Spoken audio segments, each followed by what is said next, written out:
Assalamualaikum warahmatullahi wabarakatuh. Berjumpa lagi dengan saya Asdi, CGP Angkatan 6 dari SMK Negeri 3 Pandeglang, Kabupaten Pandeglang, Provinsi Banten. Baik, hari ini saya akan melaksanakan kegiatan supervisi akademik, tentunya dengan teman saya, rekan sejawat saya yang begitu luar biasa energik dan cantik sekali ya. Silakan Ibu diperkenalkan diri. Baik, Pak Asti, terima kasih. Halo, nama saya Ernawati. Saya mengajar di sini, guru PPKN.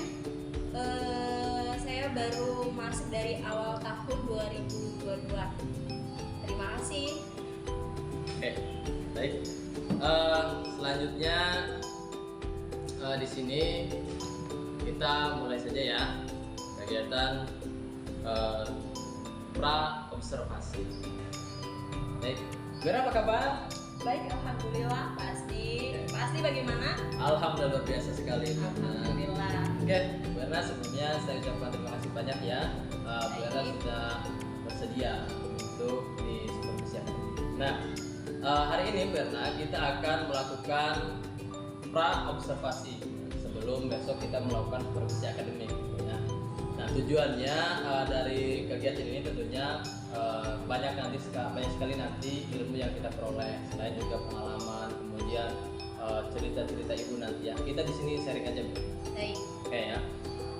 Nah, di ini maksudnya di kegiatan kita hari ini, kira-kira materi yang akan Ibu lakukan untuk kegiatan supervisi akademik besok itu materi apa nih yang akan disampaikan kepada anak?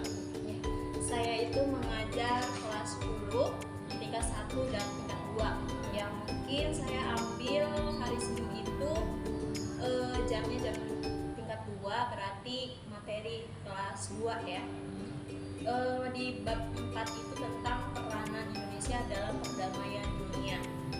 Luar biasa sekali ya materinya. Jadi perdamaian Indonesia gitu ya di mata dunia. Di mata dunia. Luar biasa. Jadi ya. peranan Indonesia di perdamaian dunia. Oh, peran Indonesia di perdamaian dunia. Iya. Jadi perannya itu seperti apa gitu Ya. Ini penting kayaknya diajarin Iya, kepada peserta didik ya. penting karena di situ adalah peranan Indonesia bagaimana hubungan dari internasional. Oh, luar biasa. Baik, materinya luar biasa dan memang harus diajarkan Bu Erna ya kepada peserta didik supaya mereka juga paham. Baik. Ya. Nah, selanjutnya kira-kira gini Bu, untuk besok langkah-langkah yang akan Ibu lakukan itu seperti apa? Ya. Dari langkah-langkah dari susunan RPP sesuai dengan RPP pembelajaran itu dari pendahuluan, dari situ kita menanyakan kabar untuk anak-anak bagaimana kabarnya, terus dilanjut kita absensi ya, presensi ya, lanjut dari situ kita memberikan motivasi, mungkin dari motivasi bagaimana pembelajaran hari ini siap tidak gitu kan, terus kita masuk kepada pembelajaran stimulus dulu ya, mengulang pembelajaran minggu lalu ya tentang misalkan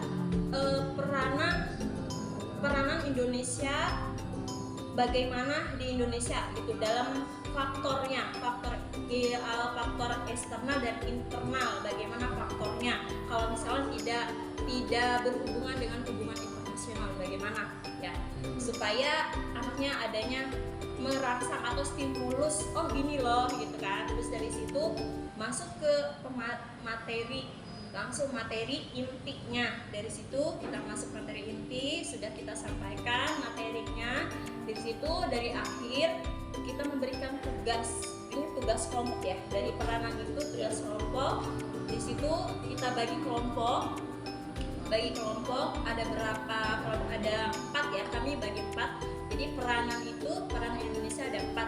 Yang satu peran Indonesia dengan PBB, yang kedua peranan Indonesia dengan ASEAN, yang ketiga peranan Indonesia GNB, gerakan non-blok, gerakan non-blok GNB ya.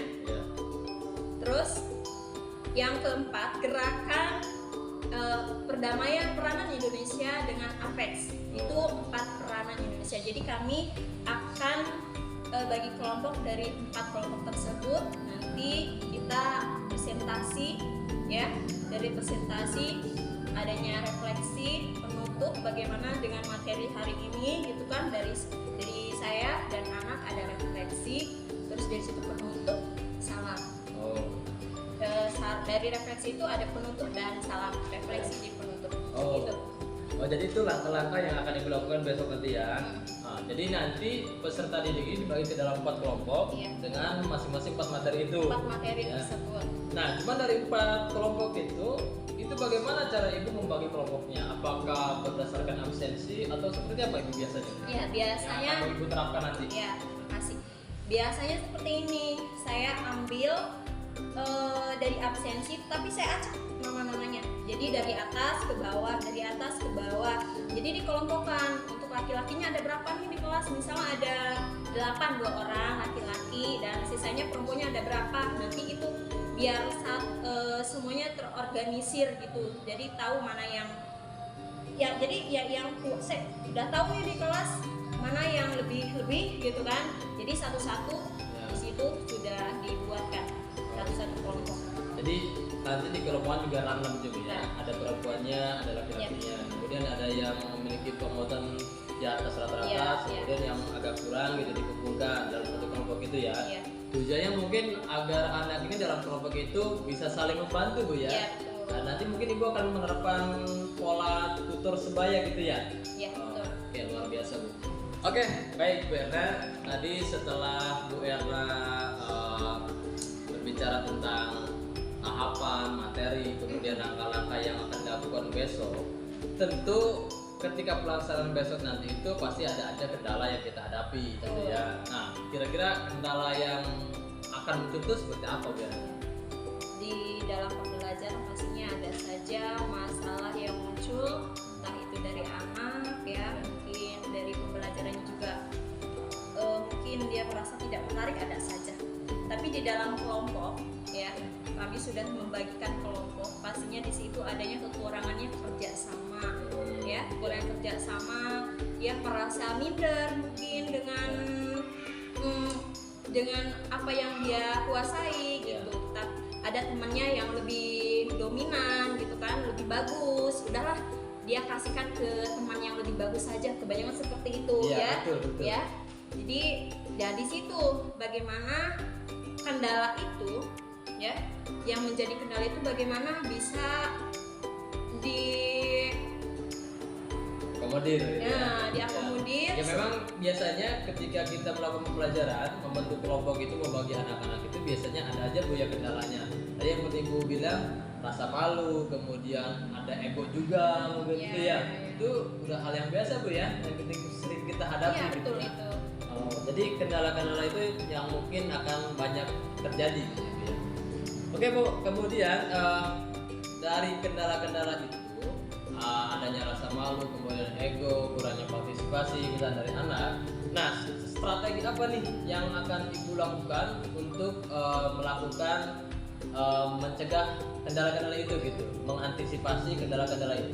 Baik, untuk mencegah kendala yang tidak melakukan dari tugas kelompok tersebut, mungkin seperti dari awal ini kerjasama kelompok ya.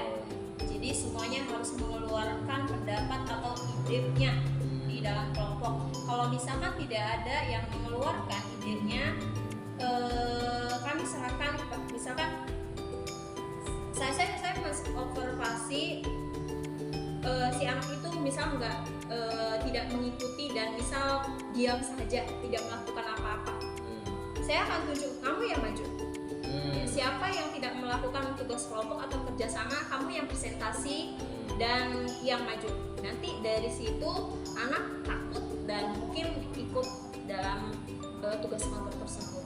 Jadi dari awal itu kita berikan petunjuk yang jelas kepada anak supaya mereka itu bisa aktif gitu ya dalam mengikuti kerjasama kelompok itu, tugas kelompok. Kemudian kalau dilihat nanti ada anak yang kurang aktif, supaya dia juga ikut aktif, ditugaskanlah nanti dalam kelompok itu sebagai presentasinya nanti, yang membawakan presentasi gitu Bu ya. Karena memicu, saya harus tahu, saya harus mendalami apa Ya. dari kelompok tersebut ya, seperti itu. Ya, tujuannya karena supaya semua partisipasi dan saling mendalami materi yang Iya. diajarkan gitu Bu ya. Oke Bu, wih, luar biasa sekali ya tahapannya yang akan Ibu laksanakan. Nah, tadi kita sudah berbicara permasalahan, kemudian strategi yang akan Ibu lakukan, gitu ya, kendala-kendala yang muncul. Nah, tanggung jawab apa nih yang Ibu akan lakukan sebagai pendidik tentunya gitu ya kepada peserta didik? Ya, pastinya berat ya kalau masalah tanggung Jawab, jawab ya kita sebagai pendidik ya ini tanggung jawab kita, laksanakan semampu kita. Kalau misalnya ada kekurangan dari mereka, mungkin kurangnya dari saya, ya semampunya saya akan mendidik anak semaksimal mungkin. Ya. Jadi kita akan mengeluarkan kompetensi kita sebagai pendidik semaksimal mungkin kepada peserta didik, kepada siswa, kemudian terus mengevaluasi, melakukan refleksi diri gitu ya, dan meningkatkan terus kemampuan kita gitu ya. Wih, luar biasa sekali gitu ya. Bu Erna, kegiatan praobservasi ini luar biasa sekali, sudah berjalan dengan sangat baik, dengan menarik, banyak ilmu, pengalaman juga dari hasil obrolan ini. Mudah-mudahan besok kegiatan supervisi akademik yang akan kita lakukan ini bisa berjalan dengan baik gitu ya. Semoga kendala-kendala yang akan muncul itu juga bisa diminimalisir, bisa diatasi dengan berbagai strategi yang akan Ibu laksanakan besok. Oke.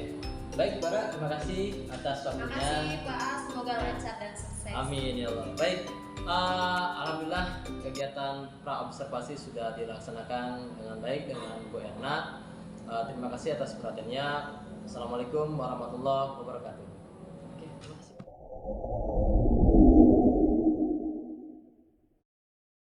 Oke, baik, terima kasih. Silakan sebelum kita belajar diberi amanat baiknya kita doa. Duduk siap, berat.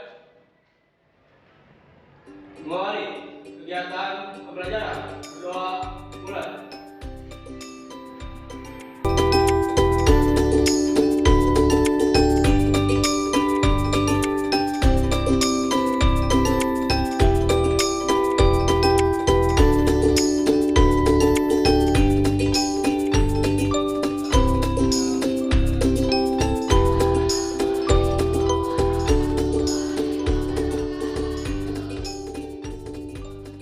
Septi, Hadir, Septiawan, Hadir, Singaputi, Siti Sofia, Hadir, Indari, Hadir, Ibu, Ya. tentang keberadaan menjadi serta pertama itu, kalau pikiran kita positif itu, pikiran akan berubah menjadi ucapan yang positif. Mindset, Pak. Oh iya, dari mindset yang positif itu akan berubah jadi pikiran yang positif, dan pikiran positif itu akan berubah menjadi ucapan yang positif, dan ucapan yang positif itu akan berlanjut kepada tindakan yang positif, dan tindakan yang positif itu akan menjadi kebiasaan juga yang positif. Oke, Itu baik. akan menjadi kebiasaan yang sehari-hari. Tapi tadi kami mendengarkan ya sangat sama sekali gitu, sangat teliti gitu. Akan menjelaskan.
mudah-mudahan untuk materi hari ini ada manfaatnya, ada wawasan atau pengetahuan yang ada dampak yang positif bagi kalian dari hubungan internasional. Oke, dari semuanya, dari kesimpulan siapa yang akan menyimpulkan dari pembelajaran hari ini? Jawab. Jadi kita dari awal tuh mempelajari tentang hubungan internasional.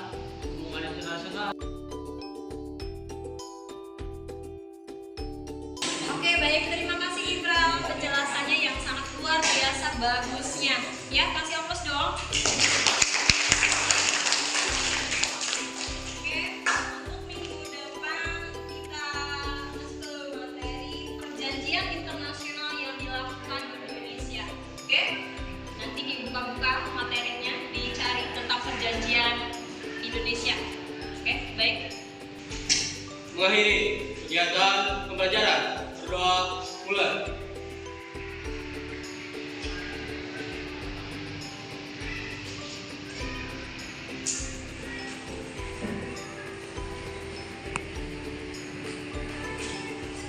Berdoa selesai. Beri salam kepada ibu guru.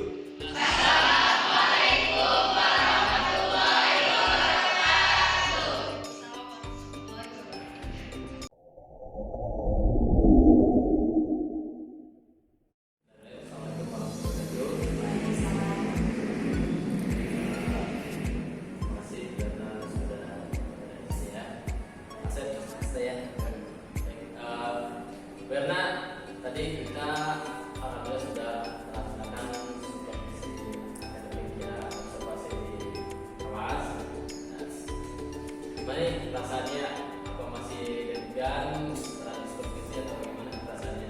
Pasti apa ya, kalau kita sebelumnya mengajar ya enjoy aja dengan anak, tapi dengan adanya supervisi ya pastinya ada gugup ya Pak ya, karena ada yang ada mengawasi Ya, baik. ada yang berbeda. Ya, jadi Bu Erna, setelah kegiatan tadi biasanya itu ada kita obrolan setelahnya ya, atau semacam refleksi gitu dan terkait kegiatan supervisi tadi, mengenai misalkan hal apa saja yang perlu kita evaluasi dari kegiatan tadi gitu ya. Nah, selanjutnya tadi kan saya sudah melihat proses pembelajaran yang Erna lakukan dengan murid dari awal sampai akhir gitu ya. Saya sudah lihat. Nah, kira-kira ada nggak sih yang sudah Bu Erna lakukan yang sesuai dengan RKP atau yang belum sama sekali belum sesuai dengan RKP yang sudah Bu Erna buat? Oke, baik, terima kasih Pak Asli. Tadi kita sudah melakukan supervisi dari kelas.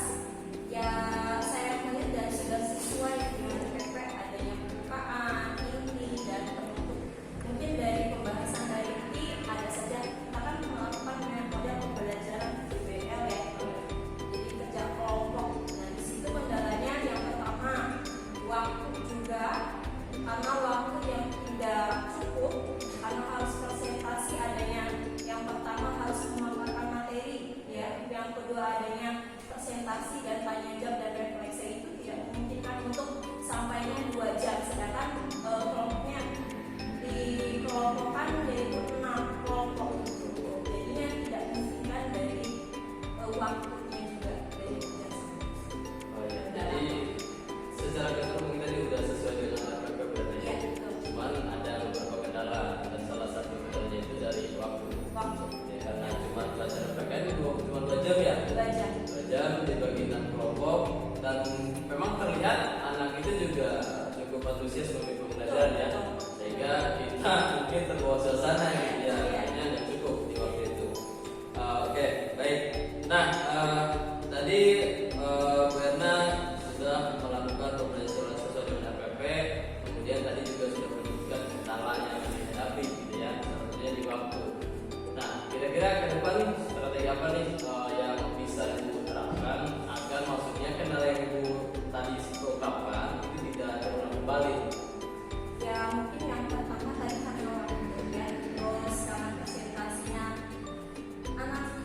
dari kelompok, jadi malah sering melempar. Kamu aja yang melakukan presentasi kamu aja itu karena kendala dari banyak yang melempar, jadi terhambat dari waktu juga gitu. Tambah anak mungkin belum memahami apa arti dari yang ditampilkan dari presentasi tersebut, jadi itu yang menimbulkan waktunya tidak efektif, tidak tidak sesuai dengan waktu. sesuai dengan waktu.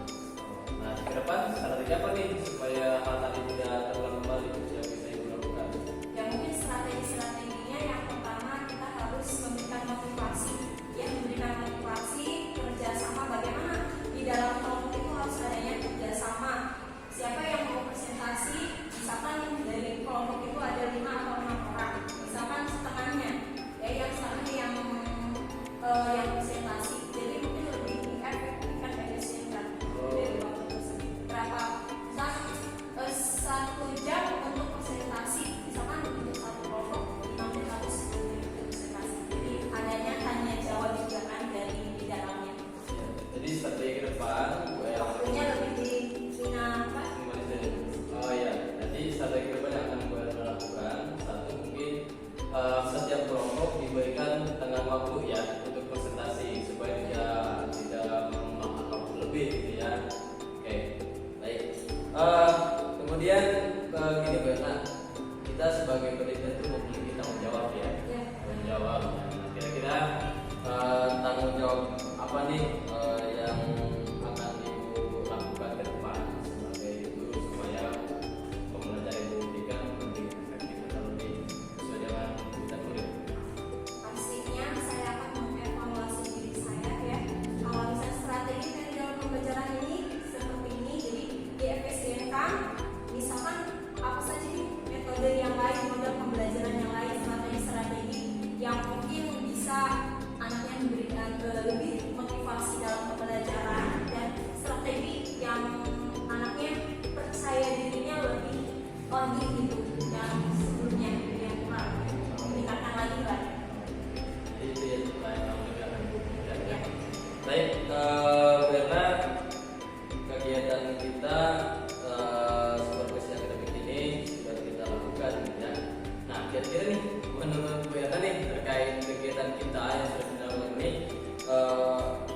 apa nih yang Ibu Erna rasakan? Perasaan apa yang Bu Erna rasakan setelah melakukan supervisi akademik ini? Apakah misalnya Bu Erna merasa lebih apa ya? Merasa lebih terbantu gitu ya atau lebih apa gitu? Oke.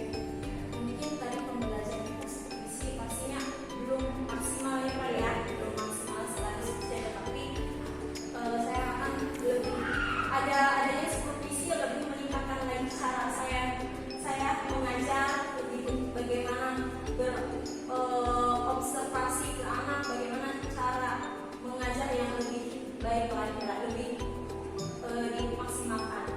Jadi kegiatan ini bermanfaat sekali, Bermanfaat. terutama merefleksikan kegiatan yang kita lakukan. Baik, selanjutnya Berna, setelah pembelajaran yang kita lakukan tadi di kelas, apa nih yang Ibu temukan dalam proses pembelajaran tadi? Misalkan ada pengalaman baru seperti apa yang Ibu dapatkan dari pembelajaran tadi? Ya mungkin dari pengembangan baru lagi, saya akan mencari strategi atau model pembelajaran yang baru lagi. Kalau misalnya tadi PBL, apalagi nih yang kita supaya anak memotivasi atau lebih